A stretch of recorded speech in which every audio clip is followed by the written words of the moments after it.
welcome to the D Tycoon Show.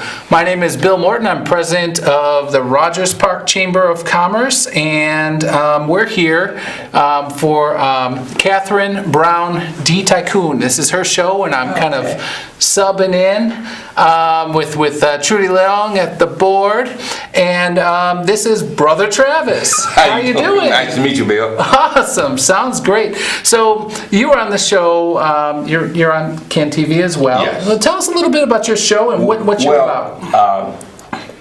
Our show is for veterans.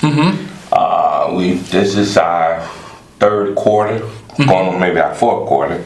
The Herald Washington Post 1987, our great commander, Frank Thomas III, is our commander. And we're just out here trying to do things for veterans and keep the veterans apprised of what's going on at the VA, from Jesse Brown to Hines Hospital. That sounds great. So what kind of events do you do? Do you do fundraisers? How does that work? Our fundraiser will be internal, and we have picnics for our veterans. We do graduation programs, funerals. We go to the nursing homes to spend time with veterans and our senior veterans. And how many members do you have? Oh gosh. All I can say, without knowing the numerical amount, we have a lot. We have every year you have to get what we call the 100% when you come to the paperwork. So we're always getting new people to join the Herald Washington Post. That's great. And at your post, do you rent out the hall? No, we don't rent out the hall. That post is owned by someone else. Okay. But we have our meetings there, and on Tuesdays at 5 o'clock, we have Alcohol Anonymous. We're probably the only post that I know of that have a Alcohol Anonymous meeting on Tuesdays.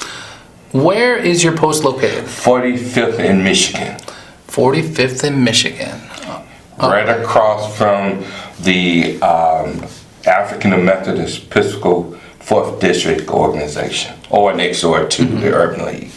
And what kind of services do you provide for veterans? Well, what we do, we have a service manager, and his job is to help veterans who need work with their DD-214 in case they don't have it. He'll help them get it, or we bring in folks to talk about Medicaid and Medicare, A and B. I mean, it's just so much stuff that is out there that we try to educate our people about. Now, the other thing that's out there is the fact that veterans do not get free dental care. And that is a big issue with veterans across the country, because they're beginning to find out that your mouth, your dentals, your teeth can kill you. Right. And we have been advocating for free dental, and that's why we need you civilian people to call your Congress people and tell them that our veterans need free dental care at the VA. That would come during the elections as well. They want to get reelected. Yes. They better provide what the people want. Yes, but they don't. But okay. So tell me a little bit more about what you do, and how long have you been doing this? Oh my God, we've been doing this, for about maybe a couple of years now. And we love it. I mean, free TV is awesome. Right. And you get the opportunity to educate not only veterans, but civilians about what's going on in the military world and the lives of veterans. That's great. And you support all branches? Yes. Yeah, we have Navy, Army, Air Force, I'm Army, Marines, you name it. And we do have some World War II veterans still alive. Wow, that's something. So is there anything else that we need to know about your organization, or if someone wants to be a part of your organization? Well, if you want to become a part of the Herald Washington Post 1987, all you got to do is come down to our post the second Saturday of each month at 1 o'clock. We meet from 1 o'clock to 3 o'clock. And we do have women that's part of our group. Okay? And we want folks to know, especially you veterans out there, because there's a lot of veterans who have gotten out of the military but are not part of any VHW or American Legion Post. Right. And we want them to join. But then you also got to understand, we got a lot of veterans that have come back from the Desert Storm, Afghanistan, and unfortunately, they have a lot of mental issues. PTSD. Yes. I'm the president of the Rogers Park Chamber of Commerce, and we participate in the annual Ruck March. Okay. 22-mile march, 22-pound rucksacks on their back, and it is to represent the 22 veterans who commit suicide every single day Yes. due to PTSD. Yes.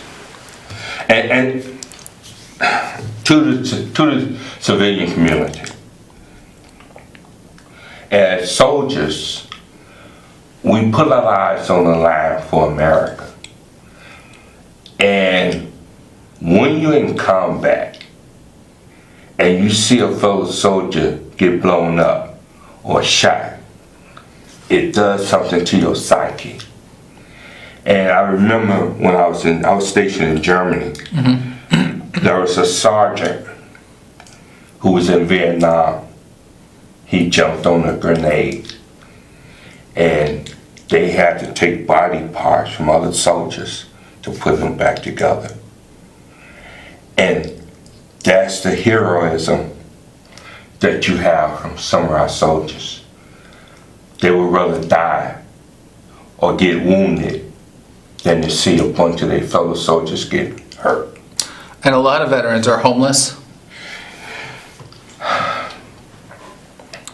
In America,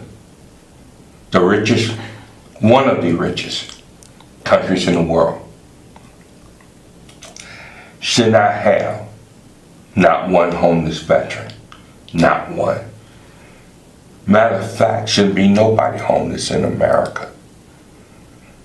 And the reason that you do have homeless veterans is because in the head, they have issues. And because they have issues, some of them don't want to get help because they do have issues. And unfortunately, the civilian world have not really made it part of their thrust to treat veterans with respect and dignity that they deserve. And that's why you have veterans living down there under the viaduct downtown. Tent City. Or Tent City. Uptown, right. Uptown, you name it. Because they don't want to be bothered. And it's sad. Right. And then do you participate with like veteran village programs? I don't. We do other things. Matter of fact, we got another young lady out in Chicago Heights trying to build housing for homeless veterans. And the sad part about it, no one want to give her the much needed capital to get this done. People say they want to help veterans and they want to put an end to homelessness, but yet they won't put up the money. We're talking about $18 to $20 million. And I know this story, and I know her, and I know the organization. Yes. I've got friends who have volunteered for that, and we actually have a couple people who wanted to volunteer through the chamber. Yes. After we heard about this, and she's rubbing, she's having an issue. The rub is with the mayor. Well, you got folks who I don't know for a better word. I don't think I need to say anything else. Well, you can. We talk about that all the time here. Well, the sad part about it, it's really sad when you have elected officials who really don't care about making a major transition in their community that's going to help veterans. It's about what can they get out the deal. And that's sad. It's not about the people. No, it's not. It's about the pocketbook of the politician. Absolutely. And that's the difference between a community servant. Community servant serves the community. Yes. Looking out for others before oneself. Well, and a politician is concerned about the. I tell most wallet. people, I came into this world to serve and not to be served. That's my motto. And I think we need more people who feel that same way.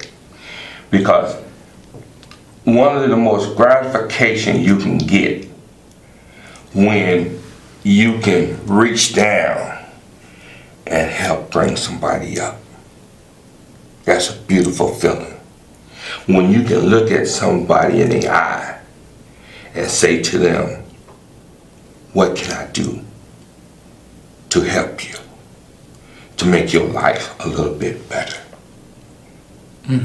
When you can do that and you put a smile on somebody's face, it's just like when you give a child a piece of candy and you see how their face glow.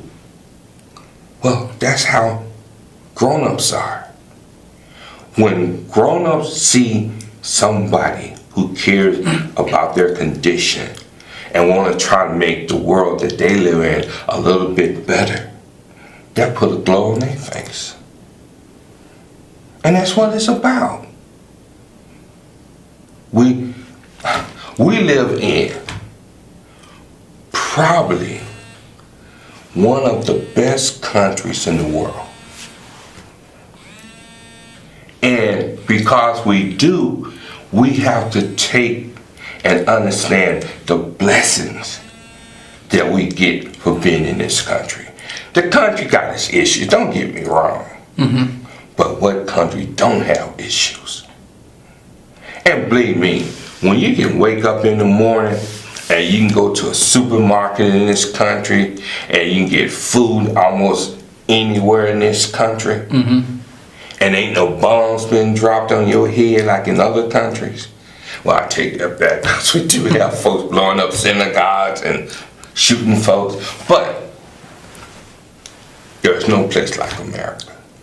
Right. Even with its problems. And there are a lot of people who are there to help. There's an organization called A Just Harvest. Okay. And they're in my neighborhood of Rogers Park. Great. And they will feed anybody who comes in. So will the United Church of Rogers Park. They always have bread there. If you need something to eat, you can get something to eat. But on the same note, we still have people on the streets. That's, to me, I think that's part of the design for that individual, because when I see folks on the street and they got a sign up saying, feed me, I'm hungry, I have to pause for a moment because I'm listening to what you just said.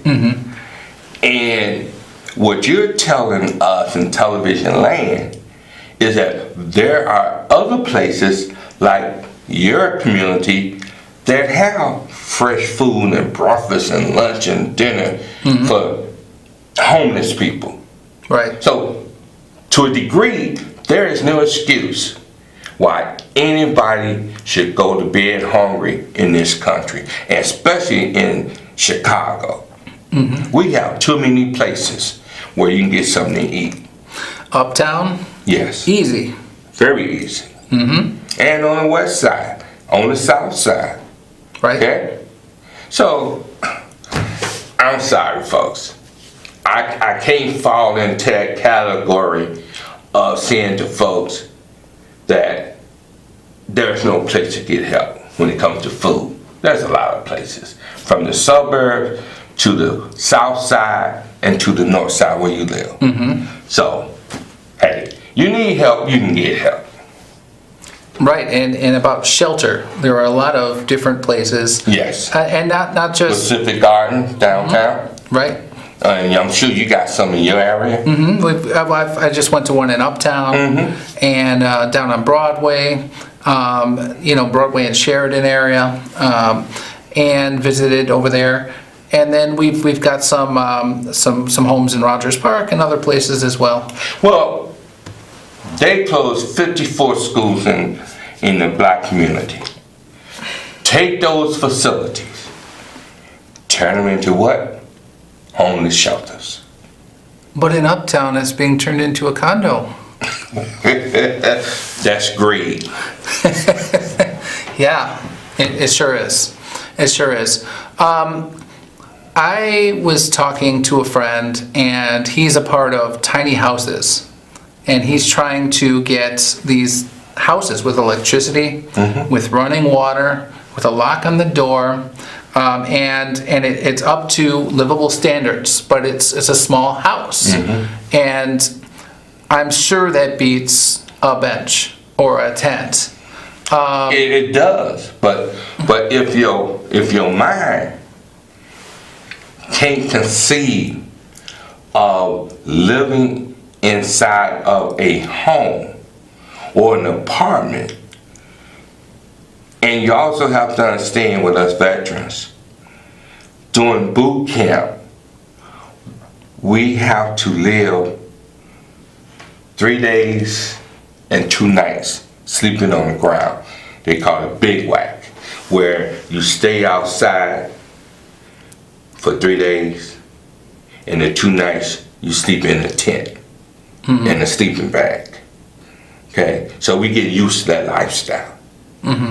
So a lot of these veterans revert back to that training they had, where they don't have a problem sleeping up under the stars, because you've been trained to do that. Are you connected with other organizations around the country or around the state? Do you work with other ones for resources for veterans? Yeah, the Health Washington Post does.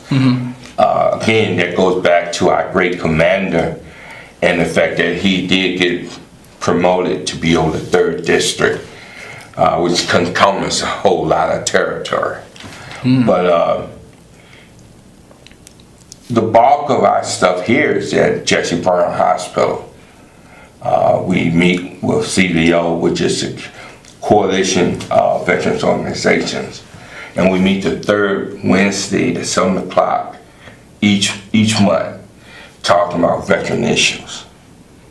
And are veterans invited to participate in that? Yes, you can be an individual member, or your organization can be part of it. So it's a little $25 fee, which is not a lot to ask for. And the condition of the VA hospitals? Well, I say that Jesse Brown and Hines Hospital does a pretty good job in taking care of us veterans. And I've had numerous of surgeries at Jesse Brown. And the last surgery I had was probably the best one, because it did fix the problem that I had. And I was suffering from kidney stones. And if most of you know, I'm not sure you would want to have a baby or a kidney stone. And because the pain is just awesome. Yeah, I've had a friend with kidney stones, and It's no fun. yeah, I heard the screams from the bathroom. I get the guy say, "I rather have a baby." I said, "You go ahead." That's great. Let me just remind everybody, this is the D-Tycoon Show, and this is D-Tycoon's Facebook page and phone number and email address, mayortycoon@yahoo.com. I met Catherine Brown D-Tycoon when I was running for alderman and in the 49th ward, and she was running for mayor. Yes. And she had one heck of a campaign. I loved her points and everything, and we got to know each other and become friends, and we worked together very well. And that's how I ended up here. Okay. But she liked to be called Mayor Tycoon Okay. because she believes that the name and the title, it's like bringing it. Yes. It's like bringing it to happen. Oh, I know Reverend Brown real well. So Beautiful lady. where have you guys met? Well, we met at a meeting a couple of years ago. And I just love her spirit and how she can work with young people, millennials. And in watching her, it made me more aware that yes, there may be a generational gap with some of us, but she don't have no generational gap with these young people. We have a caller. Okay. Hello, caller. Yes, my name is George Blakemore, and I would like to kind of get off that topic. It's very important, the veteran issue. But what I'm concerned about is that these distributors that are dealing with legal marijuana, they don't have one black person that they have chose to get one of these contracts. And I believe that the senators and the representatives down in Springfield and the black political hacks failed to their reaction, and they should have acted before, because we have many black people who are qualified to be able to grow marijuana and distribute that marijuana, and some of them are financial agents. We have many prosperous black businessmen. I'm just very upset about that. So perhaps next time when you invite me to this program, I'll be able to discuss this issue. And thank you very much, sir. Blakemore, let me say this. Matter of fact, May 7th is going to be lobby day for marijuana, or cannabis, as they call it. So if you're not doing anything, you ought to get down to Springfield on May 7th. Yes, but they're saying that today that they don't have any. I heard on the news that they didn't have. They have given out those distributorships and not one black. We understand that, and that's the whole purpose of Lobby Day. Representative Sonia Harper is pushing the legislation, dealing with that whole issue. Yeah, but the thing about it, sir, but I'm tired of black people act that they should act and not react. But those black people down in Springfield, these senators, these lobbyists, these representatives, these local people, also in the city of Chicago, they shouldn't have never allowed this to happen. We got to act and not react. So thank you very much, sir. And perhaps they now can do something, but they did not act. You understand the difference between being attacked and sometimes you got to attack first. So Yeah, I understand your sentiments. The blacks didn't have any strategic plan to get them at the initial ground level up. Then the whites have got them, and then the blacks is crying, I want one. I want one. They've already been given out, and so hopefully a black will get one of them. But when you on your show before, you said something very profound. We need economic development in our neighborhood, and that would have been a beautiful thing for the state of Illinois to run this instead of giving them out to individuals. The state, like in Philadelphia, they have state-owned liquor stores, and you would even say in the city that own the casino, and that was very wise. And I really have enjoyed your program, sir. You're full of wisdom and knowledge. Well, thank you. May God bless you, sir. Likewise. And thank you so much for calling in, George. We had George as a guest previous show. Okay. And Trudy Leong interviewed him, and it was an excellent show. Oh, he's something. And you know George, everyone out here, you know George. George is at every city council meeting, every Cook County Board of Commissioners meeting. And he's on top of his game. You're talking about a elderly gentleman who can go to those board meetings and come back and tell you damn near verbatim what happened. I said, damn, I can't do that. Well, he's on it because he knows the subject. Yes.